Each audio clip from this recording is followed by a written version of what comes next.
Hi everyone and welcome to another episode of Workplace Wednesday. Today we're going to be talking about redundancy. More specifically, what does an employer need to do to ensure a redundancy is a genuine redundancy for the purposes of the Fair Work Act?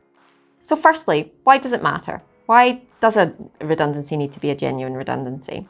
Well, the answer is that because if an employer can establish the redundancy was genuine according to the criteria in the Fair Work Act, then the employee will not have access to the unfair dismissal regime in order to challenge the termination. In turn, this obviously significantly mitigates the risk to the employer. So there are three criteria that you must bear in mind and follow in order to establish the redundancy was genuine. The first is that there needs to be a genuine operational reason for the role ceasing to exist. So, for example, the duties may still exist. The duties may be dispersed and subsumed by other employees. The question is whether the role exists as it had existed prior to the restructure. And if the answer is no, then that's the first criteria ticked. Employees sometimes get confused about this and think that just because the duties still exist within the organisation, it must mean that somehow this redundancy hasn't been genuine. But actually, that's not the case. Secondly, the employer needs to ensure that it's complied with any obligation it has under a modern award or an enterprise agreement to consult with the impacted employees. That's very important, therefore, to establish whether you do actually have any award or enterprise covered employees within the impacted employee group. Sometimes we have clients coming to us saying that they don't know if the employee is award covered or they don't think so, but they're not sure. And if as an employer you don't want to go through the time and potentially the costs of having that assessment undertaken, then it's always better to err on the side of caution, assume award applies and follow the consultation process in any event. Further, if you've got some sort of internal company redundancy statement or policy that requires you to consult, then again, even assuming that document isn't contractual, you should generally be following that policy and process so as to lessen any risk of challenge to the fairness or otherwise of the process and the consultation provisions.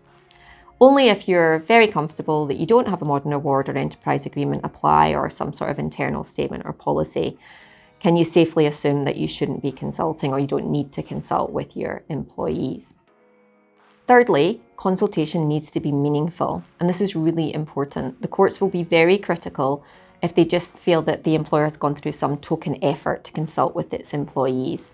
And there's now lots of case law where genuine redundancies have been undermined by an employer failing to meaningfully consult. The other criteria to note is that the redundancy will not be genuine unless the employer has made reasonable attempts to consider redeployment opportunities for the employee. And that obligation exists both within your own business and within the business of any associated entities. So even overseas entities are caught by that obligation.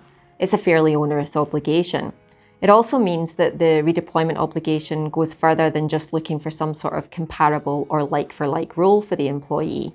We know again from case law that the Fair Work Commission has been critical of employers who haven't thought to offer perhaps a lower grade or a lower salary type role to an employee, where they've assumed that that won't be of interest to the employee. And the Commission takes the view that for some employees, perhaps any role, albeit a role on a lesser salary or a lesser grade, may still be preferable to no role at all and to unemployment. The theory being, of course, that redundancy should really be the last resort. So that's it in a nutshell. Genuine operational requirement, consultation if you need to, and redeployment. And if you can tick those boxes and satisfy the Commission that you have engaged in genuine redundancy, then the employee won't be able to take the matter any further. If for any reason you aren't able to satisfy that criteria, then the Commission will let the claim in and it will proceed under the normal principles of unfair dismissal. So that's a wrap. Thanks for joining me and I look forward to seeing you again in the next edition of Workplace Wednesday.